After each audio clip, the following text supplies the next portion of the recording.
Fala galera, bom dia, boa tarde, boa noite, boa madrugada. Meu nome é Sidney Martins, professor de língua portuguesa aqui do LAC Concursos, o maior site de videoaulas do Brasil, quiçá das Américas. Então vamos parar de enrolação e vamos direto ao ponto.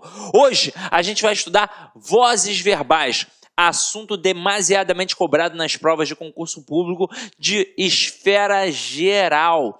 Na verdade, isso aqui cai até no concurso militar, cai também nos pré-técnicos aí da vida e cai também até nos vestibulares. Então, já que você vai cair para dentro aí de uma prova de concurso público, tem de dominar um assunto que todo tipo de prova cobra. Detalhe, não é muito difícil, é tranquilo. Só que é o seguinte, a gente tem de entender o conceito com toda a calma e tranquilidade.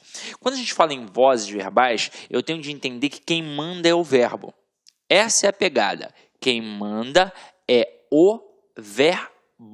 Agora, a gente na escola aprende através de uma estrutura superficial que está inclusive dentro da gramática. Então, teoricamente, a gente aprende o quê? Que são 3 vozes verbais: voz ativa, passiva e reflexiva. Aí, naquela concepção que a gente aprende na escola, que soluciona basicamente mais de 90% das questões que você vem a fazer, então é por isso que você pensa apenas naquela pegada, você aprende que a voz ativa, teoricamente, é aquela na qual o sujeito pratica a ação, aprende que na voz passiva é aquela na qual o sujeito, teoricamente, sofre a ação, e que na voz reflexiva é aquela na qual o sujeito pratica e sofre a ação em si mesmo. Isso vai solucionar vários casos, só que a gente vai entender agora mais a fundo, ok? Então vem aqui comigo, ó. Então eu tenho a voz ativa, a passiva e a reflexiva. Vou colocar aqui 3 frases, ó. Arthur comeu o bolo. O bolo foi comido por Arthur e Arthur feriu-se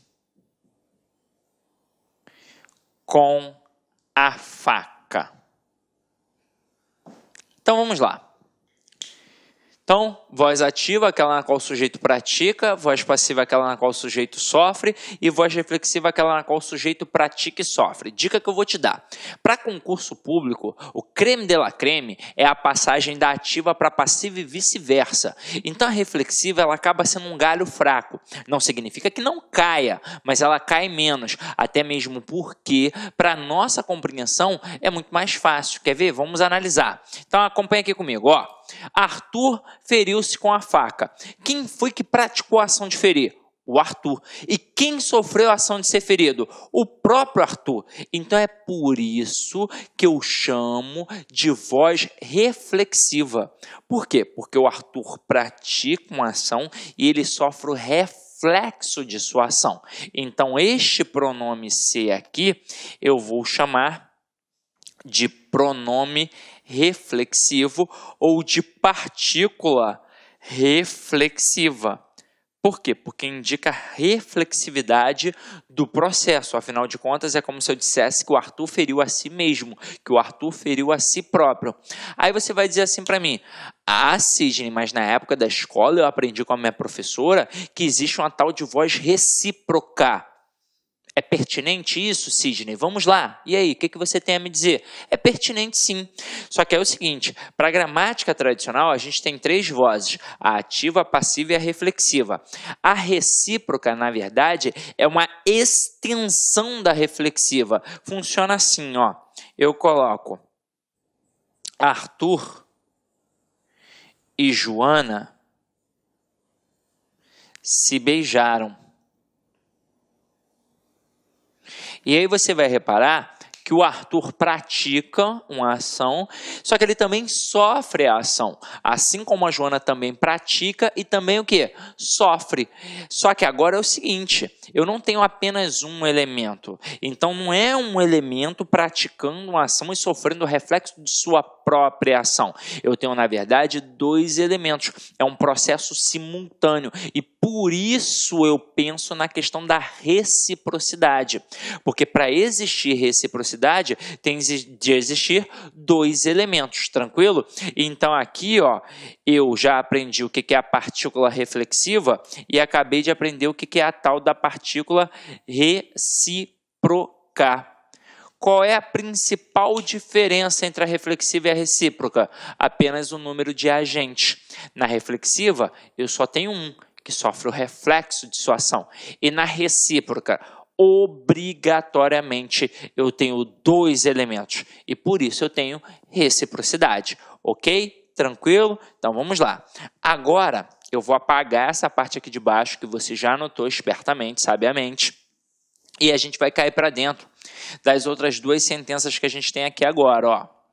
A gente vai aprender a passar da ativa para a passiva. E aí eu pergunto a você que está em casa, o que eu preciso fazer para transformar um cara que é ativo em passivo? Aí você deve estar pensando sacanagem, mas é mais ou menos isso mesmo. Eu vou dar uma cruzada nele, ó. É isso aqui que eu vou fazer, ó.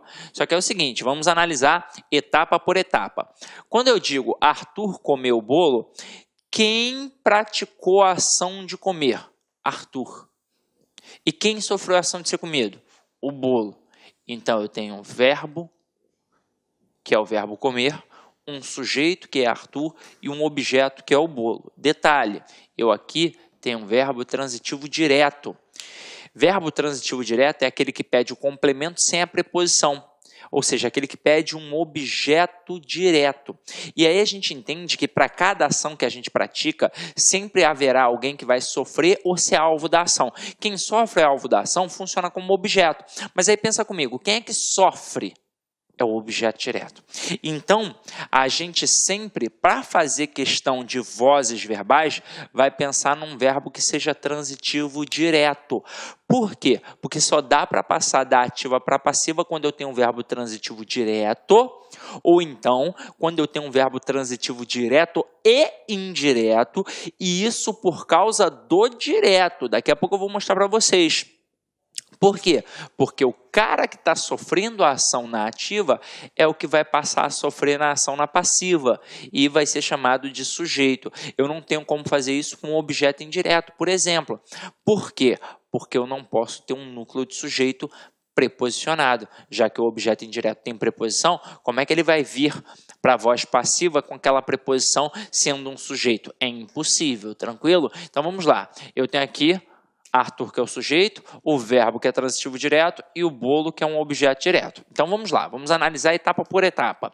O Arthur, ele pratica a ação na ativa. Ele vai continuar praticando a ação na passiva.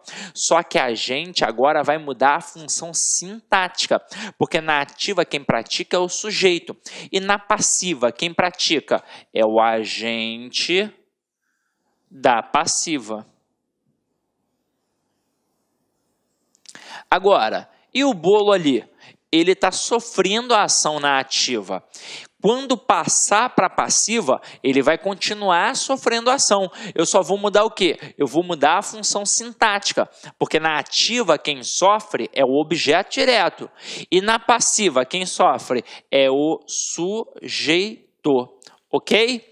Agora, vou lançar um desafio para você que está em casa. Coloca assim, ó, Arthur levou um choque. Aí eu te pergunto, voz ativa ou voz passiva? Aí muito aluno vai pensar assim, ué, o Arthur sofreu, então a voz é passiva. E aí lembra que eu te disse no início da aula que aquela explicação da gramática, aquela explicação lá na escola era superficial? Atendia a vários aspectos. Você iria solucionar mais de 90% das questões, mas não é a realidade. Porque é o seguinte, quando eu penso em estrutura verbal, quem sempre vai mandar é o verbo. É o verbo. É o verbo que manda nas vozes verbais, na conjugação verbal, na correlação verbal, na regência verbal. Falou de verbo, quem manda é o verbo. E pronto, acabou. Não é, é o agente, é o cara que sofre, é o cara que pratica. Não é isso, é o verbo que define. E aí acompanha aqui comigo, ó. Tá vendo que verbo eu tenho aqui? Um verbo sozinho, individualizado. E agora eu quero que você entenda o seguinte. Quando isso foi criado na gramática, a nossa sociedade era extremamente machista. Eu não estou de sacanagem não, estou falando sério mesmo. Era extremamente machista. Então essa brincadeira que as pessoas fazem no dia a dia, fulano é ativo, fulano é passivo, é para zoar mesmo, cunho sexual. Então, isso tudo surgiu dentro da gramática. Com certeza o Celso Cunha e o Bechara ficavam zoando um ao outro. Hoje em dia é claro que o Bechara não vai fazer isso, porque ele já tem mais de 87 anos, seria ridículo. Mas quando ele tinha a minha idade, com certeza ele ficava zoando o Celso Cunha com isso. E aí eu quero que vocês entendam de onde surgiu a brincadeira. Primeiro surgiu dentro da língua portuguesa, para depois vir para o nosso mundo cotidiano. Surgiu aqui, ó. Como é que está o verbo? Está sozinho. Ou seja, ele é machista, é um verbo que é macho. E se é macho, não pede ajuda de ninguém. Quer ver? Como é que está o verbo aqui? Ele é macho, não pede ajuda de ninguém. Como é que é o verbo da voz passiva? Ele é uma locução verbal. O que é uma locução verbal? É um verbo principal, mais um verbo auxiliar, onde atrás dele dando suporte. E é daí que vem a sacanagem, a brincadeira. E eu estou falando sério, não estou brincando não. Estou falando muito sério. Pode parecer sacanagem. Sidney está inventando isso. Não, não estou inventando. Então aqui, ó, como o verbo está sozinho, ele é macho. Quando tem a locução verbal, um atrás do outro, é passivo.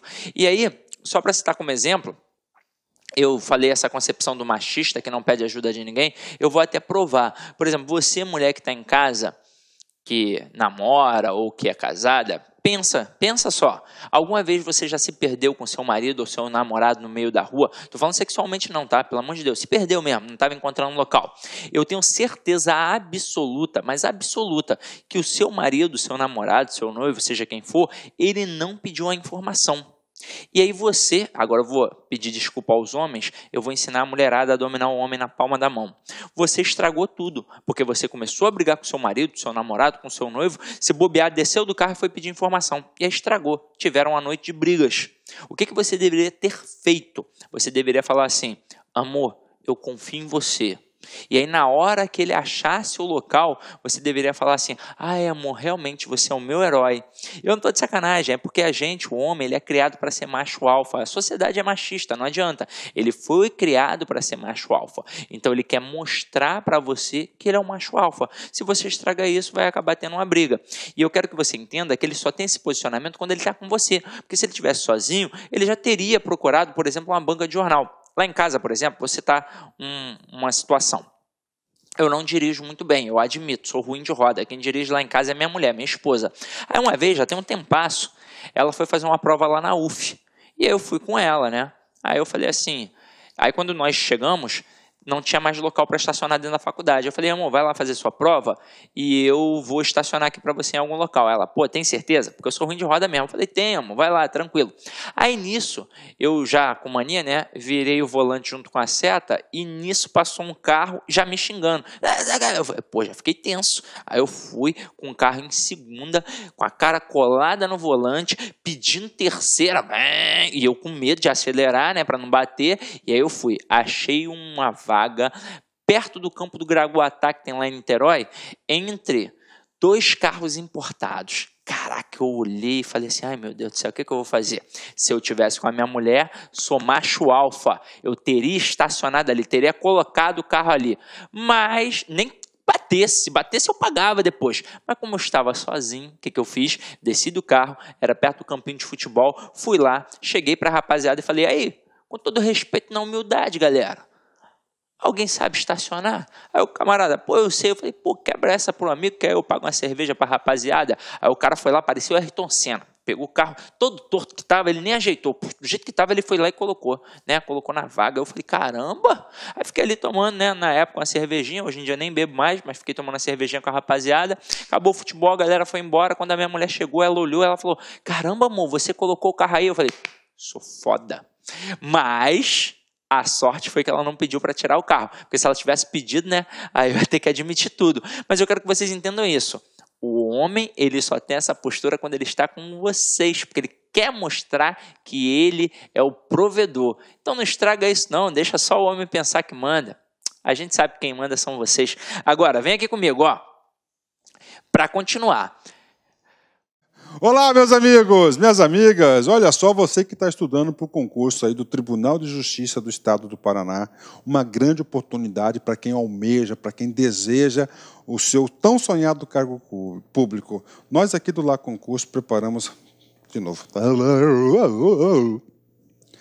Olá, meus amigos, minhas amigas, você aí que está estudando para o concurso do Tribunal de Justiça do Estado do Paraná, nós aqui do Lá Concurso vamos ajudar na sua caminhada. Nós preparamos um super curso online, 100% online, um curso muito competitivo, com professores top de linha, como você assistiu essa pequena aula aí, a pequena demonstração da aula do professor. Olha só, nosso curso super competitivo 2017, atenção, custa apenas 10 mensalidades de R$ 25, ok? 10 mensalidades de R$ 25. Hoje, nós temos mais de 200 horas de videoaulas para você. Que eu tenho certeza, se você seguir as nossas orientações pedagógicas, se você seguir o nosso personal coach, você vai chegar lá e conte conosco. Forte abraço, fica com Deus e espero vocês aqui no LAC Concurso. Tchau, tchau. Clique LAC.